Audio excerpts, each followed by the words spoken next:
मैं सूरज भारती आप सभी का वर्ड इनकारनेशन में स्वागत करता हूं। आज का विषय है रेगुलेटिंग एक्ट 1773। आज हम लोग जानेंगे कि आखिर इस रेगुलेटिंग एक्ट को क्यों पारित किया गया, इसकी ज़रूरत क्यों पड़ी और इसका किन किन लोगों पर प्रभाव पड़ा, जैसे कि भारतीय जनता पर। उसके बाद से बात करते तो ब्रिटिश ऑफिशियल्स यानी कि ब्रिटिश ईस्ट इंडिया कंपनी के जो भी कर्मचारी थे जो भारत में कार्यरत थे उनके ऊपर क्या प्रभाव पड़ा, इसके बारे में जानेंगे। सामान्यतः इसके उद्देश्य की बात की जाए तो इसका उद्देश्य यही था कि जो भी ब्रिटिश ऑफिशियल्स भारत में कार्यरत हैं उनके कार्यों पर नियंत्रण किया जाए। अवैध तरीके से जो भी व्यापार होते थे यानी व्यापार करते थे अपने निजी संपत्ति के लिए, उस पर रोक लगाई जाए और कंपनी के प्रति उन्हें वफादार बनाया जाए।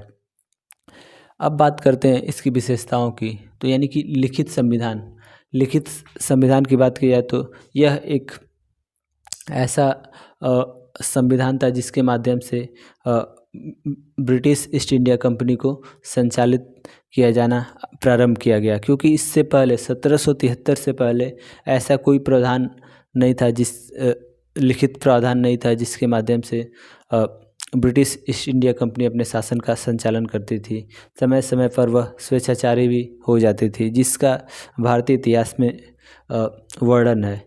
दूसरी बात करते हैं तो ये प्रेसिडेंशियल एकीकरण की बात की जाए तो जितने भी ब्रिटिश शासन के अंतर्गत भारतीय क्षेत्र थे उनको प्रेसिडेंसियों में बांटा गया था, जैसे कि Bombay presidency, Madras presidency, Bengal presidency.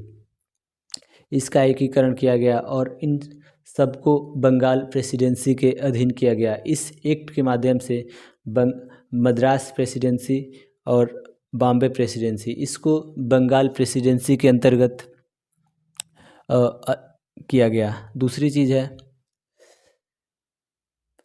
परिषद का गठन। परिषद के गठन की बात की जाए तो यह एक ऐसी बहुसदस्यीय संस्था थी जो गवर्नर जनरल को सलाह देती थी, जैसे कि राजा का मंत्री परिषद होता है जो राजा को सलाह देता है किसी भी निर्णय को लेने के लिए। उसी तरह यह परिषद का गठन किया गया जिसके माध्यम से यह गवर्नर जनरल को अगर कोई भी निर्णय लेता था तो उसको सलाह देने का कार्य करती थी।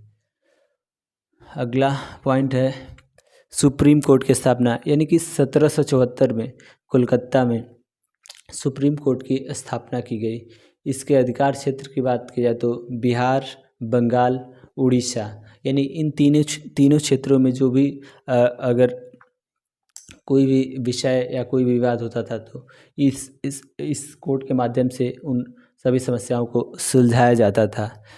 अगला पॉइंट है भारत सचिव। भारत सचिव की बात की जाए तो उस समय सबसे बड़ा ओहदा कहा जाए तो इसमें कोई अतिशयोक्ति नहीं होगी, क्योंकि गवर्नर जनरल और ये परिषद, इन दोनों के मिलकर अगर दोनों मिलकर ये नीतियाँ अगर कोई बनाती थी, अगर उस पर भारत सचिव की असहमति होती थी तो उसको सामान्यतः रद्द माना जाता था। इसलिए कोई भी निर्णय अगर लेना होता था तो सबसे पहले भारत के सचिव की पूर्व अनुमति लेना अनिवार्य था। इसलिए भारत सचिव का अपने आप में एक विशेष महत्व था। अगला बात करते हैं गवर्नर जनरल की बात की जाए तो जो भी 1773 के पहले जो भी प्रेसिडेंसियाँ थी, यानी कि बॉम्बे प्रेसिडेंसी, मद्रास प्रेसिडेंसी और बंगाल प्रेसिडेंसी, इनके अलग अलग गवर्नर जनरल होते थे। लेकिन जैसे ही 1773 का रेगुलेटिंग एक्ट पास हुआ उसके बाद से इन सबको मिलाकर सिर्फ एक ही गवर्नर जनरल बनाया गया, जो कि बंगाल में इसकी नियुक्ति हुई। अब बात करते हैं निजी व्यापार और रिश्वत, यानी कि इस एक्ट का कहीं ना कहीं सबसे प्रमुख कारण था पास होने का, क्योंकि जो भी ब्रिटिश ऑफिशियल्स थे वे भारत में अपने खुद के व्यापार चलाते थे और वे रिश्वत लेने का काम करते थे, और जिसका बड़े पैमाने पर ब्रिटेन में जिसकी निंदा हुई। अब बात करते हैं ब्रिटिश कोर्ट ऑफ डायरेक्टर्स, यानी कि इसका प्रमुख कार्य था जो भी कंपनी के कार्य थे उनके कार्यों का लेखा जोखा ब्रिटिश संसद को प्रदान करना है, जिससे वे इन कंपनी के कार्यों का आकलन कर सके। अब बात करते हैं शासन पर क्राउन का पूर्ण आधिपत्य, यानी कि इस एक्ट के माध्यम से सामान्यतः ऐसा प्रतीत हुआ कि जितने भी कंपनी के अधिकार क्षेत्र थे उनको समाप्त करके, यानी पूर्णतः संसद का नियंत्रण ईस्ट इंडिया कंपनी पर स्थापित हो गया। धन्यवाद।